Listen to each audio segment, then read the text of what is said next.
گھر کے حالات پہلے ہی کافی کشیدہ ہیں، لیکن اب صلہ کی زندگی بھی ایک ایسے موڑ پر آ گئی ہے جہاں اس کے مستقبل کا فیصلہ دوسروں کے ہاتھ میں ہے۔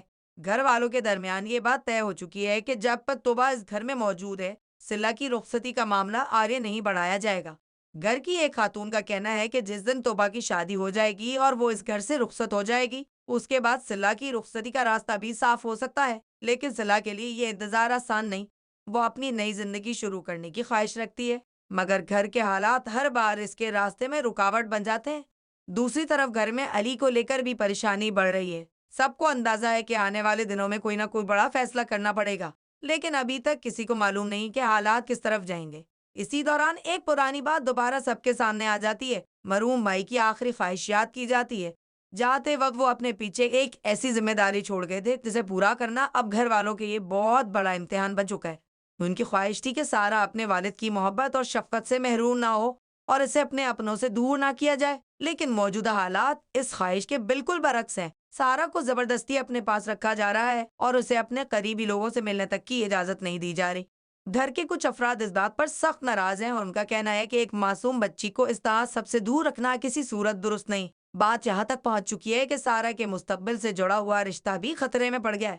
گھر والوں کے درمیان بحث بڑھتی جا رہی ہے اور ہر شخص اپنی بات کو درست ثابت کرنے کی کوشش کر رہا۔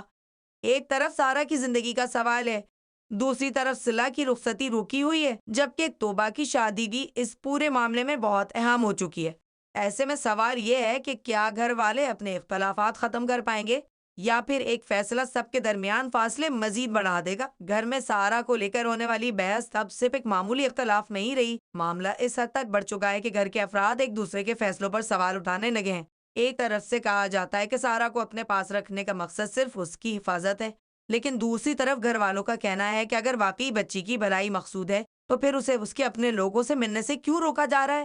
کسی کو یہ بات سمجھ نہیں آ رہی کہ سارا کو اپنوں سے دور رکھنے کی اصل وجہ کیا ہے۔ اس بحث کے دوران مرحوم بھائی کی آخری خواہش ایک بار پھر یاد آتی ہے۔ ان کی بات نے سب کو ذمہ داری کا احساس تو دلایا تھا، لیکن اب حالات ایسے ہو چکے ہیں کہ اس خواہش کو پورا کرنا آسان نہیں رہا۔ گھر کا ماحول مسلسل خراب ہو رہا ہے اور اس کا اثر علی کی زندگی پر بھی پڑ رہا ہے۔ علی اب یہ محسوس کرنے لگا ہے کہ ہر شخص اس کی زندگی کے بارے میں اپنی مرضی سے فیصلے کر رہا ہے، اس سے کوئی یہ پوچھنے کو تیار نہیں کہ وہ خود کیا چاہتا ہے۔ آخر کار علی بھی اپنی خاموشی توڑ دیتا ہے۔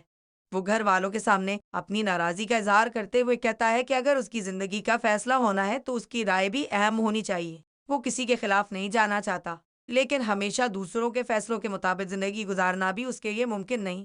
گھر کے بڑے اسے سمجھانے کی کوشش کرتے ہیں کہ جذبات میں آ کر کیا گیا ایک غلط فیصلہ پوری زندگی کا سکون چھین سکتا ہے۔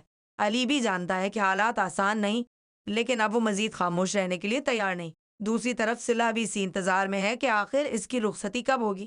گھر والوں کا خیال ہے کہ توبہ کی شادی کے بعد بہت سے مسائل خود بخود حل ہو جائیں گے، لیکن کیا واقعی ایسا ہوگا؟ اگر توبہ اس گھر سے چلی جاتی ہے تو کیا صلہ کو بھی اپنی نئی زندگی شروع کرنے کا موقع ملے گا، یا پھر کوئی نیا مسئلہ اس کی رخصتی کے راستے میں کھڑا ہو جائے گا؟